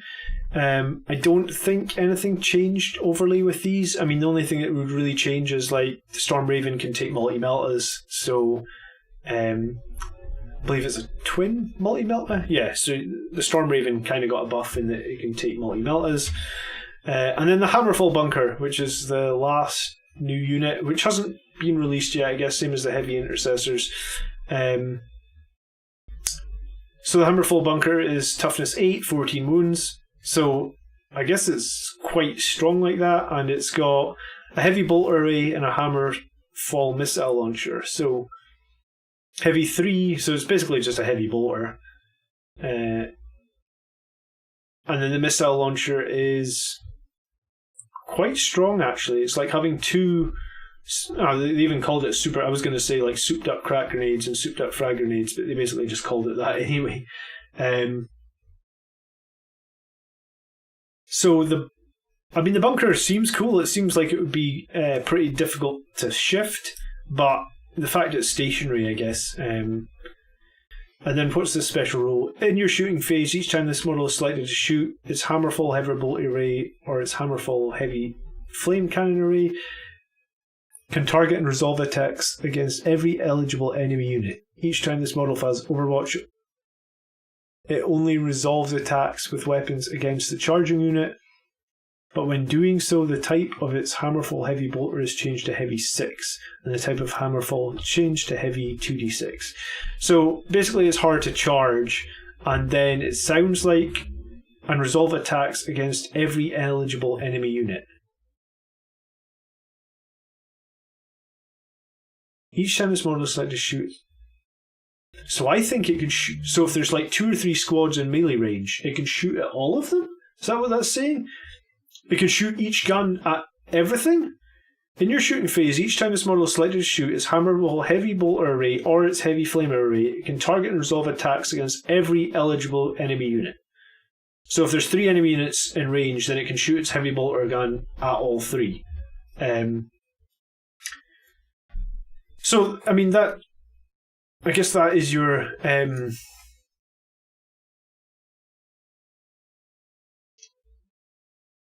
what I'm trying to say. That is all the profiles. That is all the costs. If you missed anything, feel free to skip back in the video, pause it, take a screenshot.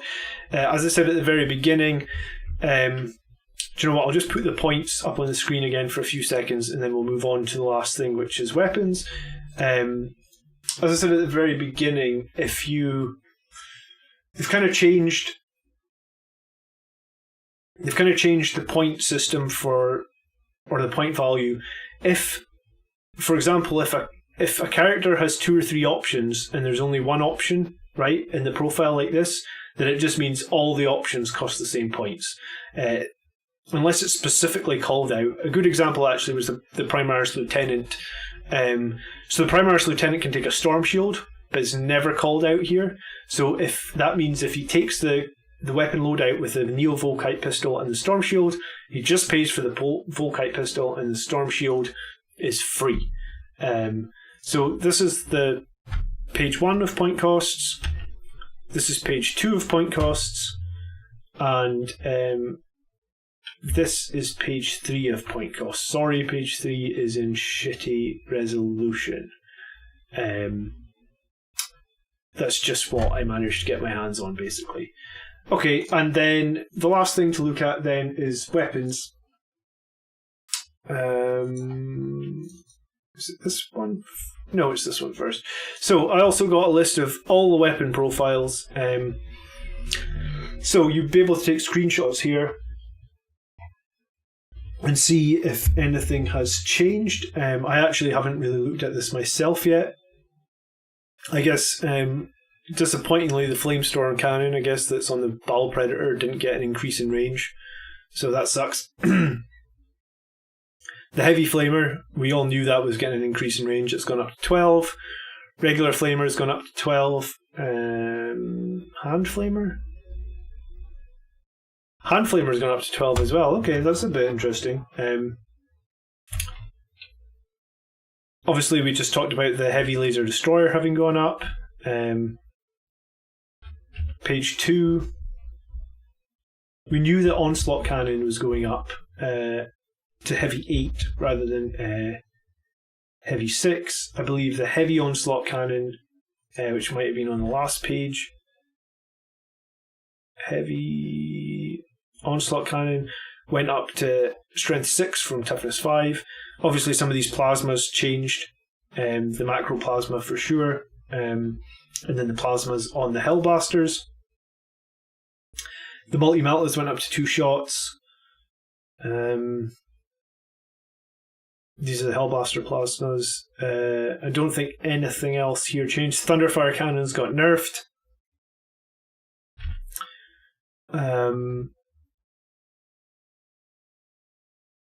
I think that's about it for range weapons. For melee weapons, obviously the Starter's Chainsword now has a -1.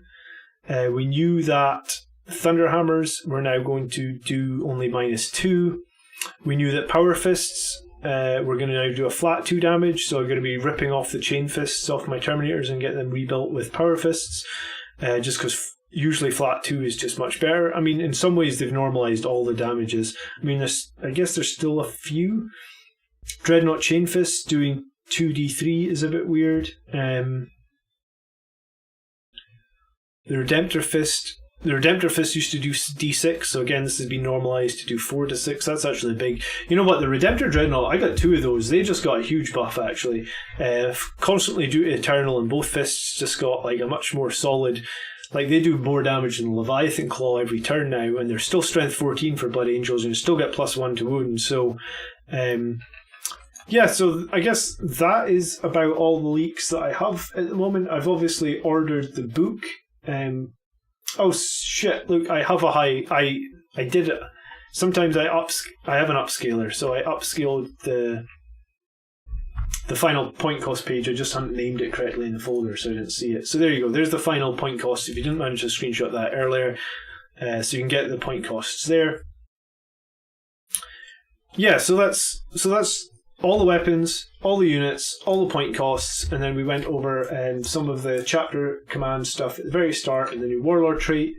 So, yeah, do you know what? Chain Fists, I don't particularly like Chain Fists because... Oh, this has changed. Each time attack made with this weapon, subtract 1 from the attack's hit roll, and if that attack is allocated to a vehicle model, that attack damage characteristic of 3. Alright, so they've made Chain Fists much more... They've just made them do a solid 3 against vehicles and D3 against everything else. The reason that I was thinking Power Fists is good because, you know, like, flat 2 damage is infinitely better than D3, I feel like. just from my experience, the amount of times you would need to roll a 2 and you get a 1, or you get a 1 and a 2 on the D3 and you leave something on 1 wound. That's why I really liked the idea of Power Fist becoming 2 and going with that. I mean, maybe you could have a Terminator squad where you have a couple of Chain Fists and a couple of Power Fists, but I feel like it's definitely this flat 3 damage to vehicle makes Chain Fists okay, Pedrog, but I think that I am going to be putting Power Fists on just because I like the flat 2. I was looking forward to that flat 2. I think it's actually a big buff to things that use Power Fists. Especially like because Sanguinary Guard use Power Fists. I think that's a good buff to them. And yeah, okay, so if you want to take any screenshots or you want to start building your new army list after this video, you should be able to do that now. I think I'm probably going to head off in a second and then go spend the evening with my family, but I think on my phone I will be building a new army list. I have a nasty Iron's Hand player that invaded my chat today that we need to get victory over. So, I really hope you enjoyed the stream. I hope there was enough useful stuff in that, and I hope finally, if we just look once last time against the new Smash Captain that I think we can build using this new chapter command rules. I think we can have a captain with a jump pack and a storm shield and a thunder hammer, and we make him the chapter master. So he's 180 points. We give him this Angel's Artifice, so he has a 2+ save because he's got a storm shield. He's a 1+ save. We give him the Warlord trait, Gift of Foresight. We give him Death Visions of Sanguinius. So then we have a captain with move 12, weapon skill 2, ballistic skill 2, strength 4, toughness 5, wound 6, attacks 5, leadership 9, save on 1+, then a 4+ invulnerable save, then a 5+ feel no pain with reroll of 1s, and we have the Chapter Master aura on him, which is any units within one character. What's it? Chapter Master in your command phase, select one character within 6 of this model, so he selects himself until the start of your next command phase. Each time this model in the unit makes an attack, you can reroll a hit. So Thunderhammer hitting on 3s, play Red Rampage, it's like 9 attacks, hitting on 3s, rerolling everything, and he's going to be the tankiest character that I've probably ever, like, he's basically on par with Mephiston at this point, in that he's got toughness 5, he's got 6 wounds, but he's got 1+, 4++ save, so he's tankier than Mephiston, he's tankier than Dante. He does arguably just as much damage as both with his 3 damage Thunderhammer. Yes, it's only -2, but honestly, as a Blood Angels player, you're always rushing to get into assault anyway, right? So it's realistically, it's going to be -3, and he's going to make a lot of his hits. Going to be wounding most things in the game on 2 or 3s.